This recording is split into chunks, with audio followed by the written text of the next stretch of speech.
Yeah, I'll sit here. Hi. That's Steve. Where should I sit? Here. Just take that chair. That's Yoni. So Steve, how are you? So Andy Grammer's record debuted this week? Yeah, Andy Grammer is a new artist of ours, and his record just debuted, and we're really excited because it's in the top 10 on iTunes. And well, some of these people heard him play in LA. Yeah, well, that's what I was going to say, is that one of the earliest things we did with Andy Grammer was we got him involved in the social media community.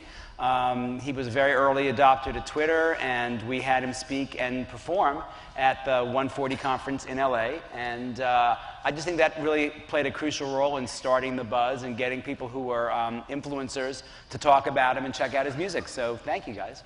Thank you. And Steve, 2 years before that, before we get to Yoni, you had a run-in with some mommy bloggers?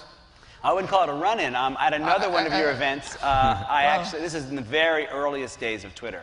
We really had just started, and I met some really interesting mom bloggers, and we talked about the idea of using that community and the idea of Twitter parties, which were very new then, to try to introduce that community to a new artist. There was an artist named Diane Birch, who also has played at one of Jeff's conferences. And very early on, we did a big Twitter party with her and actually managed to really launch her career in that fashion with that community. So what we found is that the power of concentrated social media communities can really give you momentum and lift off in projects. What's interesting about that mom blogger Twitter party back about, I guess, 2.5 years ago or so, was that, and I was thinking about it on my way over here, is that I don't think any of the tweets had links to anything on them. And that's a big change, I think, in Twitter in the last couple of years, is that at the beginning it was really people sort of just telling what they were up to and sharing messages. And now, of course, I think, I don't know if it's a majority, but certainly, obviously, a great many tweets are things that link you to some other piece of content. But we didn't have any links, and yet there were literally hundreds of people participating in a conversation directly with the artist. And in some ways, I kind of miss that quaint period of Twitter's history. Talking about quaint, we have Yoni. Hi, Yoni. Hi. So, for people who don't know you, who are you? I'm Yoni. Yoni? Do you want to be known as a music Israeli rock star or as entrepreneur or both? First of all, every time somebody introduces me as a rock star, I feel that nobody will ever believe that. That's why actually, I don't know if you can see, but I took my I took your glasses off and I can't see anything. This is good. But yeah, I have a career in Israel as a musician with a rock band. The last 2 years I've been working on another project that became a company now, that started out from me wanting to do a special kind of music video, and now became a company that I'm here in New York much more lately because of it, which is cool and fun. This is good. Yeah. So how are you? Because in the real time, I believe in Israel, I may not be right, but I think that were you the first artist to be discovered on the web in a big way? Yeah. So you grew up in a small town? Right. I grew up in southern Israel in a city called Be'er Sheva, which is the Texas of Israel. It's in the guns are allowed there, and I didn't have anybody. I was the only boy in my school that played on any instrument. I was playing classical piano. My mom was an artist and my dad was a physicist, so my mom bought me a piano and my dad bought me a computer, and I didn't have a girlfriend, as you can imagine. Hope that's changed. Because I played a lot of classical music and computer games. In the 90s, that was very uncool. But since then, I started uploading my songs into a website called Bama Chadasha, which means new stage. It was in the end of the 90s. It was like MySpace in its good days. But 6 years before, people could upload anything and participate in conversations about it. And I uploaded my songs there, and I gained an audience through it in the beginning of in 2000 and 2001. And I actually got my record deal through there because the daughter of the... Well, because you announced what happened was you went to the website and you announced you're going to go to Tel Aviv and go do a show. Yeah, when I did my first show, I didn't I came from Beersheba to Tel Aviv, like the big city, and we wrote on the website that I have a show. Did you know how many people were going to come? No, I had no idea. I remember like counting the night before all the people I know to see if it will be enough. And I didn't know that you're supposed to like put posters and things like that. And 350 people showed up, which is, and people were sent home. And it was really amazing because nobody knew who I am. Nobody ever saw me. They really came for the music. That retrospectively, it's really amazing. It was also a little disappointing for some because while I was walking through the people, I heard 2 girls saying, "Oh, I really hope he's cute." And I was like, ugh, I'm gonna ugh. But you did okay. Yeah. And so you got discovered. They left. Yeah, When they I left, went up the stage, they left.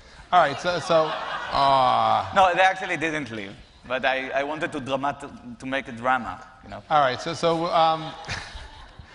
you've been in the music industry for quite some time, and Steve, you have too. I do want to leave time at the end to show off a work of art that you guys conspired on, and unbeknownst to me, actually involved me too. I thought I was going to LA last August to actually watch this video being filmed. I didn't expect to be cast inside of it, but we'll get there. But Steve, you know, part of your career, you've always used, you're an early adopter to technologies, not only individually, but also you've helped launch careers. I understand you had something to do with a bunch of brothers becoming famous. Yeah, I mean, twice. Well, I mean, the first time was Hanson with Umbop, and that was pre-social media, obviously. And I would say probably that the internet had no role in their rise, I would say. Some other brothers too. Yeah, you know, a few years ago, you know, interestingly, we launched the Jonas Brothers when I was at Columbia Records, and that was a huge social media launch because we launched them using widgets that we put this multi-part music video that we made for them that was sort of each episode ended in a cliffhanger. It was sort of a teen soap opera. How'd that go? It went really well. I mean, it was you know, this is an early days of MySpace. It's so funny how everything sort of changes so quickly. We're living in a world of such rapid change that the innovative ideas of a couple of years ago are just completely obsolete ideas today. You know, first of all, we used the MySpace ecosystem to launch the Jonas Brothers, which of course is now a, you know, kind of deserted wasteland. What would you use today if you had a chance? You know, I think we're using what we're using. I mean, we're using, you know, things I think that are in the Facebook ecosystem, in the Twitter ecosystem, and I think that there's no doubt in my mind that, you know, there's certainly room for those ecosystems to teeter and for other things to come and challenge them. Because nobody thought that MySpace was going to be so ephemeral when it was dominant 4 years ago. But you know, when we launched the Jonas Brothers, we actually like put their videos on this little widget that we distributed on MySpace coding sites, and that just seemed like a very radical idea back then. And because it was so radical, and because they were the first band to take a chance, they suddenly got 60,000 kids to embed their widget on their MySpace page, and we had a little button on the widget to vote for TRL, which was MTV's countdown show that existed. And this actually led to you getting fired, and, right? and the record went to, you know, to the top 5 at TRL with no radio, and all of a sudden we said, wow, there's power to this. It wasn't just power to MySpace, but it was actually power to the ecosystem around MySpace, which is why I'm always really looking to see like what kinds of businesses are arising around Facebook, around Twitter, because those are the interesting opportunities in a way. You know, just putting the stuff up on MySpace wouldn't have done what we actually got by putting it on coding sites that were owned by 13-year-old girls. So what happened? But the executives at the company worked at didn't believe this? Yeah, I mean, this is in the dark ages of the music industry's involvement with the internet and certainly with the social web. And what happened back then is that nobody believed that the thing could work, and when it worked, they still didn't believe that it worked. They thought that we sort of had rigged the data. That how could you possibly, you know, go to in the top 5 on MTV with no radio? You must have hired people to place the votes. But really, all we did was we had a little button that said "Vote here for TRL," and thousands of kids did it. So I think that, you know, again, when you can have a first mover advantage and take advantage of something that even the executives in big companies don't understand, that's when the little guy has a chance to compete with the big guy, maybe even on more than equal footing. Wow. And Yoni, so what inspired you to create the platform that we're going to see a demonstration of? Like, what was in your mind that made this happen? My last album that I released in Israel was after my girlfriend for 6 years left me. And I was... Oh, this is like... Did you play classical music for her? What? Were you playing classical music for her? No, that wasn't the way to get the girls. Jeff. We'll talk about it later. Okay. She was, I did a movie. I did like an album. I recorded an album very quickly and filmed the whole movie around that album for 45 minutes music video. And while I was doing it, everybody said that I'm megalomaniac, that's the way to say it? That I'm like doing that in Israel, which is very difficult. You know, I needed to manipulate a lot of people to go into such a project. And then I was thinking about like, what will I do next? So I thought about, instead of doing something wide, I would do something deep, in the meaning that there's one song, but instead of giving a linear song to people to listen to, I wanted to build like a bigger world, a deeper, like multi-dimensional world, and let people play around in that world. And then I started talking to all kinds of scriptwriters and directors in Israel, and we started getting such a huge amount of ideas and of different ways to utilize it that me and my band member thought about, like, let's do it more seriously. Because your band member actually can write code besides perform, right? Yeah, we're all geeks, but the other ones had girlfriends. Ah. Yeah. All right, maybe we see a demonstration. Can we have time? And then maybe if we have time afterwards, we'll continue. Go ahead. So this is a video of one of our artists, Andy Grammer, that was made with Yoni's technology, his Interlude interactive technology. It's electrifying. Okay. So this is on andygrammer.com. You can see it on andygrammer.com. It's pretty amazing. The average engagement time of this video for users of it is over 7.5 minutes. And the song's only 3 minutes long. So the average viewer watches it more than twice in a row, which is pretty amazing. Whoa. Hey. Whoa. You have to make choices. What? They have to choose, right? Yes, you'll have to make choices as they appear on the screen. So the first choice Bikers, they want bikers. Bikers. Good choice. Helps me realize this is just a journey. Drop your worries. You are gonna turn out fine. The idea is that the choice you make is actually changing both the video and sometimes even the audio that you will see going forward. But you gotta keep your head up, oh, and you can let your head down. Bellboys? All right. You gotta keep your head up, Bellboys. and you can let your head down. It's hard, no, it's hard to remember sometimes, but you gotta keep your head up. So now is the important part where we make a choice that will lead us to see Jeff. Two! We want two! Somebody's rigged in the audience. I'm buying into skeptics. Skeptics mess with the confidence in my eyes. I'm seeing all the angles, thoughts get tangled. I start to good choice. My life and my purpose. Now, is it all worth it? Am I gonna turn out fine?